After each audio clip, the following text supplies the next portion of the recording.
Hello lovely people, আসসালামু আলাইকুম। আজকে আমি আপনাদেরকে পরিচয় করে দিব শেরপুর একটি বাজার সম্পর্কে, যেটি কিনা একদম ফজরের নামাজের পর শুরু হয় এবং সকাল 7টার মধ্যে এটি শেষ হয়ে যায়। অর্থাৎ এটিকে আপনারা একটি পরিপূর্ণ গ্রাম্য হাট বলতে পারেন, যেটি এই অঞ্চলের মানুষের একটি অবিচ্ছেদ্য অংশ হয়ে গিয়েছে।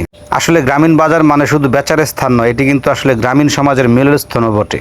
আর এই বাজারটি হচ্ছে কুমরিতে অবস্থিত, যেটি কিনা বাজিত খিলার জামতলি থেকে ডান দিকে, অর্থাৎ কুমরিতে ঘুরিয়া ফাজিল মাদ্রাসার ঠিক সম্মুখে এই বাজারটি অবস্থিত। ফজর নামাজ পড়েই কিন্তু মানুষ এখানে চলে আসে তার নির্দিষ্ট পণ্য নিয়ে বেচার জন্য, এবং ক্রেতারাও চলে আসেন পণ্য কেনার জন্য। এই বাজারে আপনি বিলের টাটকা মাছ এবং সেই সাথে পাবেন কিন্তু দুধ, মুরগি এবং নগদ তুলে নিয়ে আসা শাকসবজি। আর এই বাজারটি কিন্তু খুব সকালে শুরু হয় এবং খুব দ্রুত শেষ হয়ে যায়। কৃষকরা তাদের উৎপাদিত পণ্য নিয়ে খুব ভোরে বাজারে আসে এবং ক্রেতারাও তাদের দৈনন্দিন প্রয়োজনীয় জিনিসপত্র কিনতে ভিড় জমায়। শেরপুর থেকে যারা আসতে চান তারা আসলে খোয়ারপাড় থেকে বাজিতখিলা পার হয়ে জামতলি মোড় থেকে ডান দিকে যাবেন, অর্থাৎ পূর্ব দিকে যাবেন। সেখানে গেলেই 1-1.5 কিলোমিটার যাওয়ার পরে এই বাজারটি পেয়ে যাবেন। এখানে আসলে আমরা শহরে যেটা মিস করি, যে টাটকা জিনিসপত্র, বিশেষ করে যে মাছ, বিলের মাছ, সেটা আসলে অনেক দামে আমাদেরকে শেরপুর শহর থেকে কিনতে হয়। সে তুলনায় কিন্তু এই বাজারে আপনি বিলের মাছ পেয়ে যাবেন মোটামুটি আপনার সাধ্যের দামে। দাম নিয়ে আসলে ব্যাপার না, ব্যাপার হচ্ছে যে আপনি টাটকা মাছ পাবেন এবং নিশ্চিত সেটা। আসলে গ্রামীণ বাজার নিয়ে বলতে গেলে যে বাজারের মধ্যে শুধু অর্থনৈতিক যে লেনদেন হয় তা কিন্তু নয়, বরং এটি গ্রামীণ মানুষের সামাজিক যোগাযোগের কেন্দ্রবিন্দু হিসেবে কাজ করে। এখানে মানুষ একে অপরের সাথে দেখা করে, খোঁজ খবর নেয় এবং বিভিন্ন বিষয় নিয়ে আলাপচারিতা করে।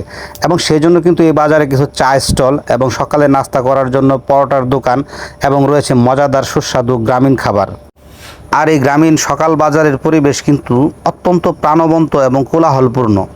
বিক্রেতাদের হাকডাক, ক্রেতাদের দর কষাকষি এবং বিভিন্ন ধরনের মানুষের আনাগোনায় বাজার এক ভিন্ন রূপ ধারণ করে। এই বাজারে রয়েছে অনেক বেশি ঐতিহ্য। সকাল সকাল এই বাজার শত বছরের পুরনো ঐতিহ্য বহন করে। এগুলো কেবল বাজারের স্থান নয়, বরং এটি এলাকার সংস্কৃতি এবং ইতিহাসের অংশ। গ্রামীণ সকাল বাজার গ্রামীণ অর্থনীতির মেরুদণ্ড হিসেবে কাজ করে এবং গ্রামীণ মানুষের জীবনযাত্রায় গুরুত্বপূর্ণ ভূমিকা পালন করে। এটি গ্রামীণ অঞ্চলের সংস্কৃতি ও ঐতিহ্যের এক সুন্দর প্রতিচ্ছবি। তবে বাস্তব জীবনের পরিপ্রেক্ষিতে বাজারটি সকালে হওয়ার পেছনে আমার একটি কারণ মনে হয়েছে, সেটা হচ্ছে যে গ্রামের মানুষ সকাল সকাল উঠে এই বাজারের কাজকর্ম, অর্থাৎ সংসারের যে কাজকর্ম, সেটি শেষ করে তারা চলে যায় মাঠে এবং তারা কঠোর পরিশ্রম করে সারাদিন ব্যাপী। মনে হয় যে সারাদিনের এই মাঠে পরিশ্রম দেওয়ার কারণেই তারা সকালবেলা বাজারের কাজকর্ম সেরে ফেলেন এবং সন্ধ্যার সময় এসে অর্থাৎ সারাদিনের কাজকর্ম শেষ করে সন্ধ্যাবেলাটা নিজের মতো করে সময় কাটান। এটা একটি কারণ আমার কাছে মনে হয়েছে। তো যাই হোক, আমার কাছে বাজারের মানুষজন এবং সবার যে সহজ সরল চালচলন, সব কিছু মিলিয়ে কুমরিতে ঘুরিয়ার এই বাজারটি আমার কাছে অনবদ্য মনে হয়েছে। এই বাজারটি আসলে আমাদের একটি ঐতিহ্য শেরপুর জেলার, আমরা মনে করতে পারি। তো আজকে এ পর্যন্তই। সবাই ভালো থাকবেন। দেখা হবে আপনাদের সাথে, কথা হবে আপনাদের সাথে নতুন কোনো ভিডিওতে, নতুন কোনো বিষয় নিয়ে। আসসালামু আলাইকুম।